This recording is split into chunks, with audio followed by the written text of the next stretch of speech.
All right, welcome to History Chats this afternoon. Yeah, we're gonna wrap up our month of programming that's, okay, it didn't end up being very much about the May Preservation Month as we initially created. We kind of went off in some other directions, but we're gonna settle in here for the last one. What are we in, May? Yeah, May. It's right on my screen. Oh boy. Getting ready for summer here and getting distracted. Anyway, we're going to finish up May before we go on to the next stuff. We're going to talk about one of the formative documents and programs about national preservation. And we're going to be joined here. I'm going to throw it over to Brenna, who's going to be telling us all about that in a specific case study. So with that, yeah, over to you. All right. Well, like Ben said, we're going to be talking about the National Register of Historic Places, which is the official list of the nation's historic places worthy of preservation. It's been authorized by the National Historic Preservation Act of 1966. The National Park Service's National Register of Historic Places is part of a national program to coordinate and support public and private efforts to identify, evaluate, and protect America's historic and archaeological resources. Just a few things to know about the National Register of Historic Preservation and what they do. They review nominations that Americans believe are worthy of preservation submitted by states, tribes, and other federal agencies, and list eligible properties in the National Register. They offer guidance on evaluating, documenting, and listing different types of historic places through the National Register Bulletin Series and other publications that they put out. They help qualify historic properties and make sure that they receive preservation benefits and incentives. And there are more than 96,000 properties listed as of the end of 2020 in the National Register. All right. And then also, listing in the National Register is the first step towards eligibility for National Park Service administered federal preservation tax credits that have leveraged more than $45 billion in private investment and National Park Service grant programs like Save America's Treasures and Preserve America. One important thing to note is that listing in the National Register does not mean that the federal government wants to buy your property or place restrictions on the way you use it or choose to alter it with your own money. Next, we're going to talk about the steps to register a property on the official registry. The first step is if you think you know of a historic property that might or should be listed in the National Register, you can check it out by contacting your state historic preservation officer, also known as an SHPO. An SHPO is the head of the Historic Preservation Office in your state and the person at the state level who heads up programs related to the National Register. The SHPO decides what property should be nominated to the National Register and prepares the nomination forms and works out a nomination schedule.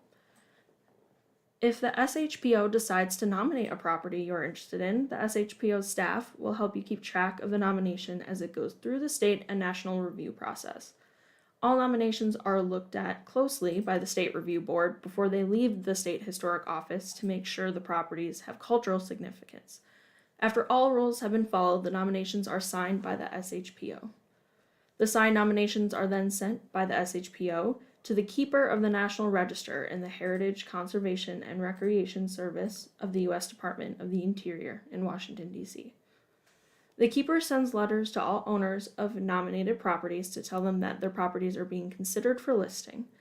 Public notice of such nominations are also published.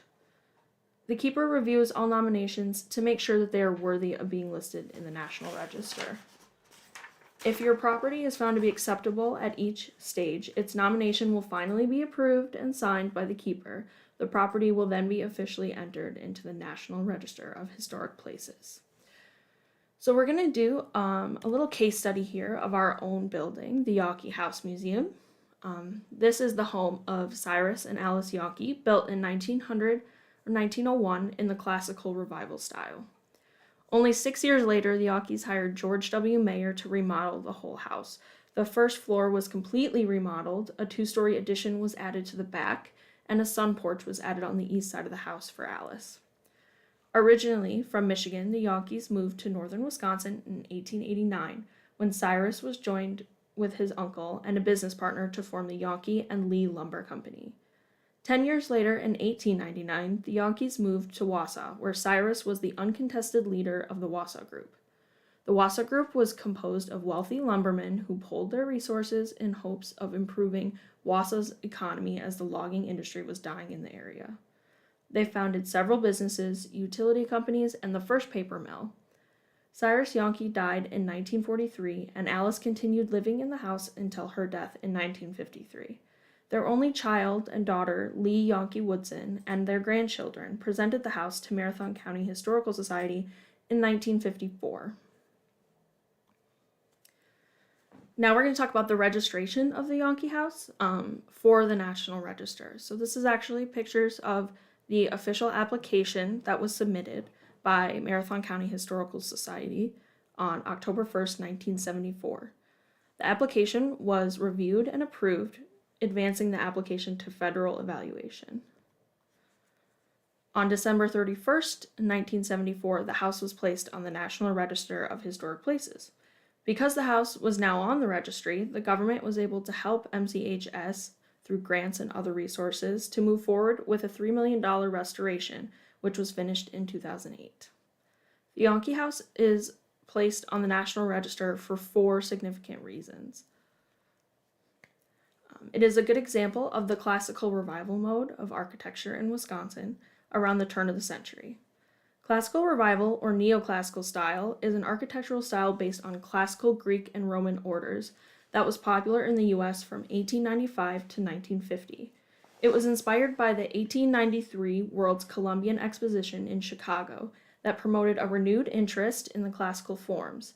Designed by the Milwaukee architects Henry Van Ryn and Gerrit de Galecki, the Yawkey House features large, iconic columns and a pre-demented portico. A pre-demented portico is a triangular gable forming the end of the roof slope over the area, with a roof supported by columns leading to the entrance of the building. And so then these are just examples. This is the Yawkey House, which I have an arrow pointing to the pedimented portico, and then also an example out on the East Coast in North Carolina of a similar neoclassical style building there.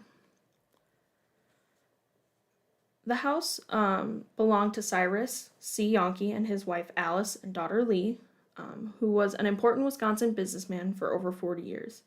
Yawkey's interests were national. He was involved in concerns which spread from Mississippi and Florida in the east to Minnesota and Oregon in the west.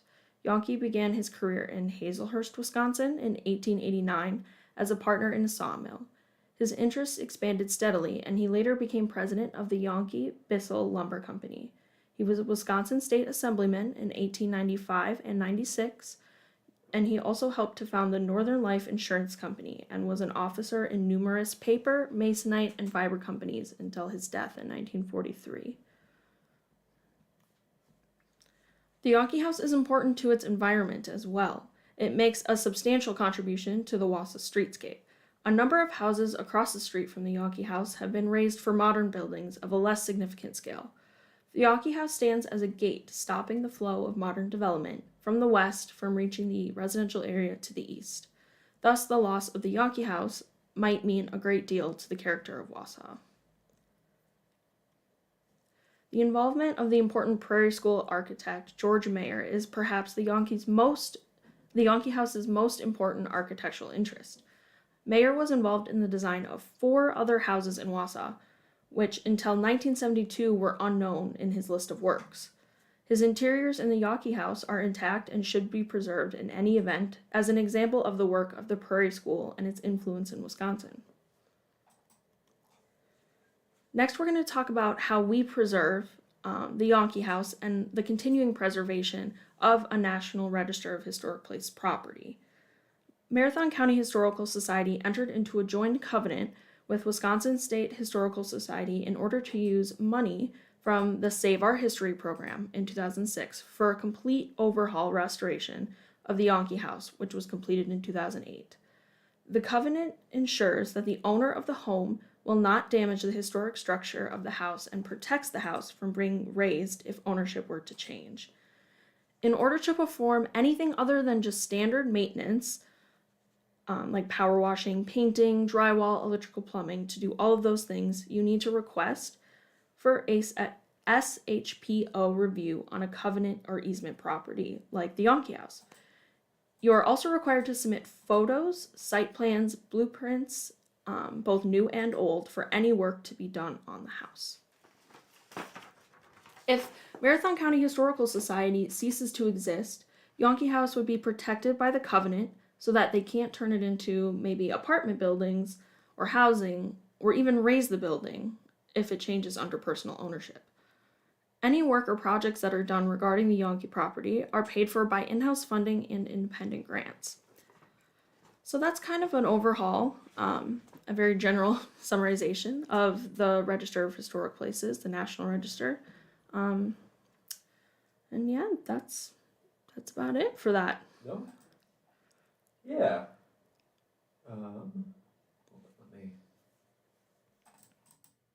Yeah, awesome. A little more succinct than sometimes we end up doing, which is great. I guess I also realized when I threw it over to Brenna, I didn't explain, for those of you who maybe don't know, Brenna is helping us out as our assistant archivist. Started earlier this year, and so has been helping with the archives, and did a program about kind of talking about some of the other work that she did as an intern last year earlier, and thought it would be interesting to get her perspective on the topic. She threw up this graphic here, which was kind of, or this image. We found this in our research in our library, and it's like, oh, this is really interesting, distinct way to talk about this from fairly early on here. And so we thought, oh, that'd be kind of a cool one to do. So that's kind of how we got to the program, and we all have different ways of doing things, and yeah, sometimes I wish I could write succinctly to kind of get to the point, and then did a great job with that. So I guess I will check if there's any questions or comments. I guess this is usually where I would say, here's what we're doing next time. So we actually, this is our 137th History Chat program, I think, something around there. When you think about like TV programs typically qualify for syndication at 100 or so, that's pretty good. So we're actually gonna kind of lean into that and do some reruns next month. We're gonna take some time off. Once you hit syndication, you're allowed to do that, I guess. So I didn't put a graphic together, but here's a GIF of a rerun from Family Matters, or no, what's happening, Fred Berry. I don't know if that's better or not, but it's better than nothing. Yeah, so we'll tune in on that. They won't be just straight, re-showing of the same programs. We'll put a little bit of explanation, kind of revisit. We'll try to feature some programs that maybe you didn't get a chance to see live, but deserve a chance to maybe get some more views and appreciate some of the history while we take some time off and enjoy the summer for a little bit and maybe take a vacation here. and we'll come back with some new stuff when we get into that. So hope you stick with us here and come back when we come back. Yeah. I'll just check to see if there's any.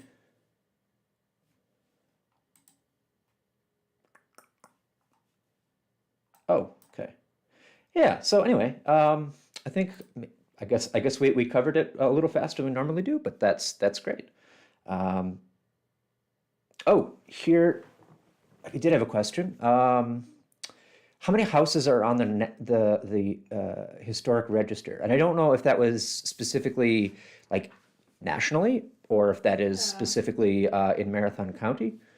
Do we know? So, there's. Oh, let me toggle your microphone here so you're a little clearer. There we go. All right, so there's more than 96,000 properties listed in the National Register, which represent 1.8 million contributing resources. So buildings, sites, districts, structures, and even just objects can count, depending on what they are. And then almost every county in the United States has at least one place listed in the National Register.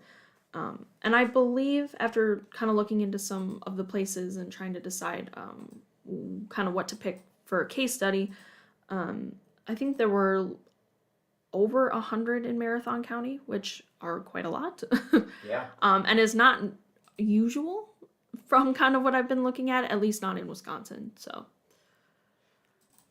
Yeah, and I guess to that, these, as I said, sometimes when you're in a district, you can kind of throw a lot of different houses. Not every house that or structure that's on the National Register is going to be, a historic home that's been restored like the Yawkey House. Although, certainly their inclusion means that they have the potential to, have that significance, maybe not quite in the same way, but in their own unique fashion. And I guess there's another question of how many houses would be eligible, and that is a good question that I don't think we really even have any way of knowing without doing some quite a bit of groundwork that, it's a lot of work to do.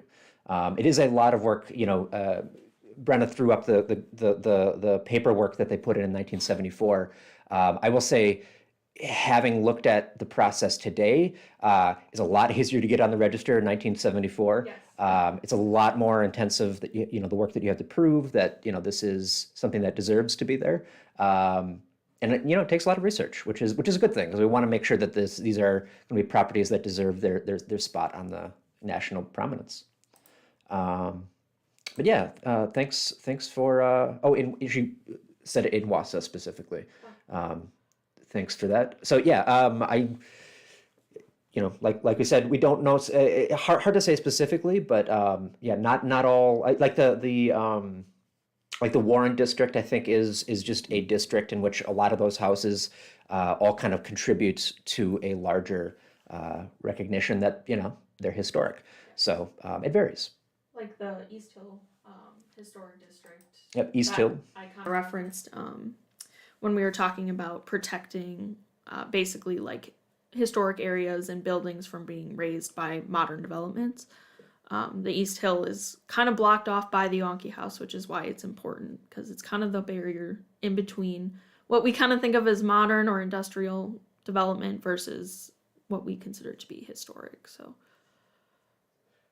I guess which also brings up another point of the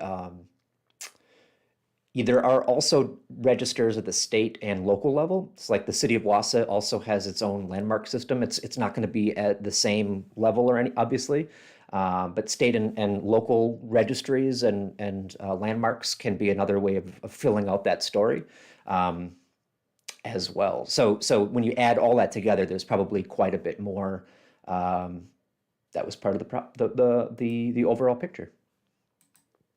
Cool. Well, thank you for the question. It's a good point to clarify, for sure. All right. Well, I think maybe we'll call it there then. So, thanks everybody for watching. Thank you, Brenna, for your work in putting this together. It was great. Thank you for having me. Yeah, and yeah, we'll see you. Oh, next week we'll be doing some reruns for next month, but we'll be back later this summer with some new history chats and some more history. So. In the meantime, have a wonderful afternoon.